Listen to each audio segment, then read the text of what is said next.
You wanna make him crazy, problem solved. You've got to get your hand involved. And whatever you do, don't forget it. Rock City Networks coming to you from East Melbourne, and a very lovely house in East Melbourne, might I add. And joining me is Nikki Lynn Katt. How are you? I'm good. How are you? I'm fantastic. Now, can you please tell me a little bit about this place you're staying in? It's amazing before we get started. I know. I got really lucky. I just sort of put it out into the universe that I needed a place to stay when I was in Melbourne.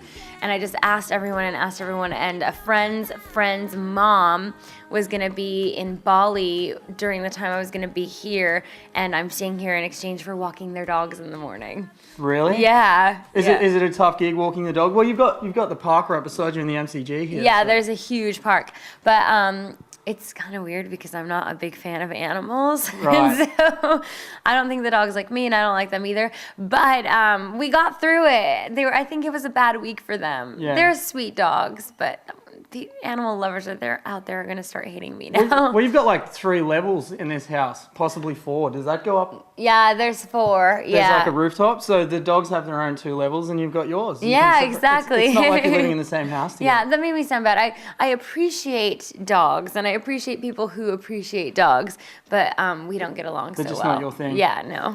Yeah, it's like that ex-boyfriend you don't want to talk to anymore. Yeah. I got lots of those. Yeah. Now let's talk more about why you're here in Australia. Your material is extremely interesting. I guess, as a lot of people have already spoken to you about in your interviews, it's a case of don't judge a book by its cover. Yeah. But it's kind of the reverse in this sense, because everything, as far as I've read, some people are shocked, some people find it hilarious, but no one's expecting the content in your lyrics that are actually there. It's quite strange. Yeah, and some people appreciate the dichotomy and others don't. Yeah.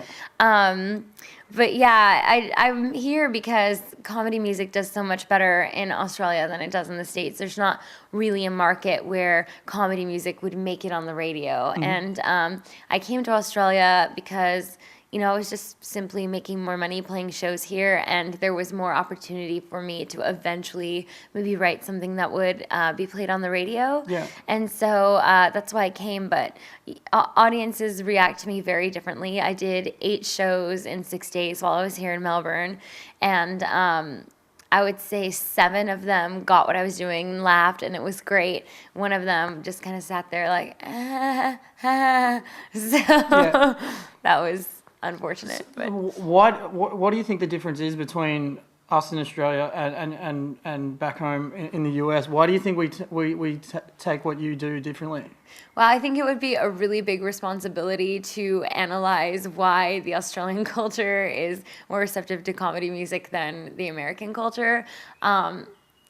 I don't know, maybe it's because you all were criminals first and you enjoy dirty jokes. I don't know. We could be like that. I'm not too sure. But I mean, so you've had a great response here. Yeah. And I'd say 7 out of 8 Yeah. audiences love me. And this is we were talking about this before off camera, but this is your second time to Australia this year. Yeah. But we're not going to class it as a tour? Yeah, because we were just saying that I think that a tour is when you play multiple cities on one trip. And I did play a weekend at the Laugh Garage in Sydney when I got here, but then it was a couple weeks off, and now I came to Melbourne to do a week of shows. Yeah. So I don't know that it classifies as a tour. I think it classifies as a lot of shows. But, I'm going to be doing a lot of shows in general. I just got 5 nights at the Comedy Store in Sydney, and I'll be doing the Orpheum Theatre in Sydney as well. So. And it's perfect weather too, so it's not like people are going to walk out of shitty weather and then you have to try and cheer them up. It's just going to be there set up for you on a plate. Yeah, I wish I could say that I planned it like that, but it was just fortunate. Every other time that I'd been to Australia, it was in the dead of winter and totally freezing cold, and everyone told me, it doesn't get that cold in Australia, but it totally does. So. It gets pretty cold in Melbourne and Sydney, I think. Yeah. As cold as it would get anywhere else. Yeah. Now let's have a talk about the album. Okay. That you've got out. It's you've got your interview parts in between. And what sort of brought you to putting those in between your songs? Well, it's just that the 6 songs that I chose to put on the record were all songs that were recorded in different spaces over years of time. And when I decided to put them all together, it just didn't feel very cohesive. It just felt like here's a couple of rock songs, and here's like a pop synthy song, and here's acoustic guitar songs. And we just needed to do something to acknowledge that the record was more of an introduction to what I do than it was like a cohesive album that you make in a studio all at once. So, yeah. And who did you have actually sort of asking you the questions in that interview? His name is Barry Rothbart, and he's a comedian. He's from New York, but he lives in LA now. Super sweet guy. I coerced him into it. I don't know what I gave him in exchange. Probably very little. Well, you've mentioned his name here. That's fine. Barry Rothbart, comedian. Facebook him. That's it. Now, what are the plans when you get back home? For finishing up your shows here, going back home, what's happening? Are you home to LA? Yeah. I don't really know.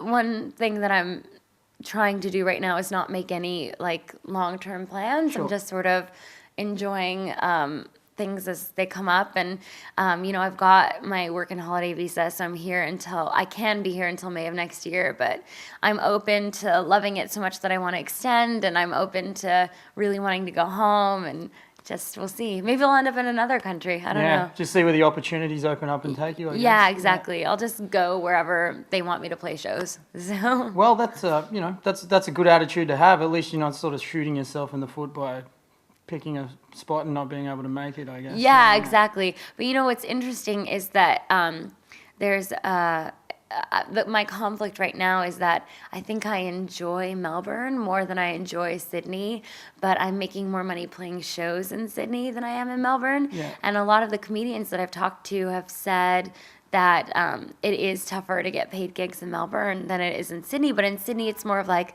a business. And in Melbourne, it's more of like a community from what I've seen over a week and from what I've heard talking to comedians.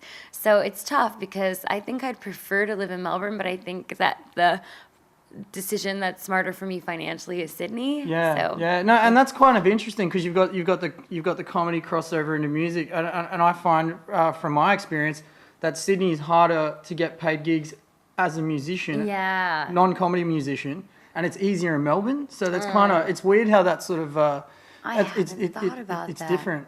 Yeah, I haven't thought about that because I definitely straddle the line between music and comedy, and it's challenging. Like I just played a show at Pure Pop Records with the Anyone for Tennis guys. Anyone for Tennis is awesome, and look them up. And it was a forum for me to try some stuff that isn't like packed with joke every second, and was more like a longer setup and more like here's some music and now here's a joke, because in comedy clubs you get judged by laughs per minute, so I have to tailor my show to the comedy clubs in Sydney that want laughs per minute, whereas here I think they were a little more forgiving if I wanted to do a really long, pretty song setup and then nail it with a joke. Yeah. It's a really interesting avenue you're taking. It must be hard sometimes to be going that way and sort of having to educate people through your performance as to what you're doing. Yeah. I mean, I don't know if anyone who does what I do has been successful. Like Anyone for Tennis is kind of blowing my mind right now because they're just so freaking good and you're enthralled every second. And they're just funny all the time with just little things. Yeah. And when they do a song that's like a very long setup with jokes at the end, it's like a long period of just joke. And I'm just trying to figure out like if what I do works like in a way that would reap financial benefits like anywhere in the world. Yeah. So I guess we'll find out. Yeah. Now, I mean, I've not seen a lot of footage, but do you actually play with a backing band, or are you doing a lot of that stuff yourself through your performances? My show, I just play me and my guitar. Yeah. But in LA, like I have enough friends that have been musicians and we all grew up together that when I want to do a full band show, I can pull people together to do it, and that's cool. I just finished a full band recording of a new song that I'm loving, but I just need to figure out how to get it out there because I already put out a record and I only have one new recording. So, I think I would prefer to play with a full band. Like that energy when you're with a full band is amazing.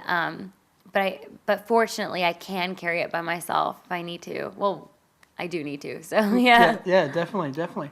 Well, it's been lovely to chat to you, and good luck with everything here in Australia, and hopefully you get to stay for a bit longer. Because it'd be lovely to keep you here for a while. Thank you. Maybe we can claim you on another 3 or 4. I don't know how long is it to become a citizen. I'm not too sure. Oh, I have no idea. No idea. I'm not there yet. Maybe I'll just marry someone. Yeah, that you could do that. Yeah, that'd be good. I would like to marry someone who has like a criminal conviction in the U.S. because because then it would be mutually beneficial for us to get married. I could stay here and then he could go to the U.S. That would be a great idea. Yeah. I might think about that.